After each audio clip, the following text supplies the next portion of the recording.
उन्हाळा आला की प्रत्येकाच्या मनात एकच नाव घोळतं, ते म्हणजे आंबा।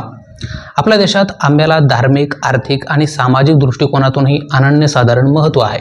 खरं तर भारतीय संस्कृतीत आंब्याची पानं शुभ मानली जातात, त्यामुळे आंब्याची पानं पूजेमध्ये हमखास वापरली जातात। तसंच सणासुदीच्या दारावर त्याचं तोरण लावलं जातं। आता आंबा हा काय भारतातच लोकप्रिय आहे असं नाही, तर भारतासह पाकिस्तान आणि फिलिपाईन्स या देशांचा आंबा हे राष्ट्रीय फळ आहे। तर बांगलादेशानं 2019 मध्ये आंब्याच्या वृक्षाला राष्ट्रीय वृक्षाचा दर्जा दिला आहे। चव, आकार या बाबतीत प्रत्येक जातीचा आंबा हा वेगळा आहे, पण सर्वात महागडा आंबा हा जपानचा जपानी मियाझाकी हा आहे। एका लिलावात तो 2.5 लाख रुपये 1 किलो अशा दराने विकला गेला होता।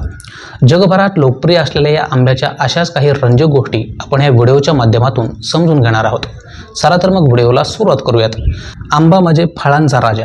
त्याचं शास्त्रीय नाव आहे मँजिफेरा इंडिका, म्हणजेच आपला लाडका आंबा, भारताचे राष्ट्रीय फळ। आंबा हा फक्त एक गोड फळ नाही, तर तो आहे विटॅमिनचा खजिना। यामध्ये ए, सी आणि ई हे विटॅमिन्स मुबलक प्रमाणात आढळतात। तसंच त्यामध्ये असतो नैसर्गिक साखरेचा धमाका। आता या रसरशीत आंब्याचे घसघशीत फायदे सुद्धा आहेत बरं का। आंबा हा त्वचा, डोळे आणि प्रतिकारशक्तीसाठी उत्तम आहे। आता आंब्याच्या उगमाविषयी बोलायचं झालं तर तुम्हाला ऐकून आश्चर्य वाटेल की आंबा हा भारतात 5000 वर्षापासून खाल्ला जातोय। विशेष बाब म्हणजे जगभरात आंब्याचे 1000 पेक्षा जास्त प्रकार आहेत। भारतात तर 300हून अधिक जाती आहेत। हापूस आंबा तर खूपच लोकप्रिय आहे, पण हापूस आंब्याला हापूस नाव कसं पडलं हे तुम्हाला माहीत आहे का? माहीत असेल तर उत्तमच, पण जर माहीत नसेल तर यावर एक मी व्हिडिओ बनवलेला आहे, ज्यामध्ये मी हापूसचा इतिहास सांगितला आहे। त्यामुळे तुम्ही जर का हापूस प्रेमी असाल तर तुम्हाला त्याचा इतिहास माहीत असणं गरजेचं आहे। तेव्हा एकदा तो व्हिडिओ जरूर पहा, तुम्हाला त्यातून नक्कीच काहीतरी नवीन शिकायला मिळेल।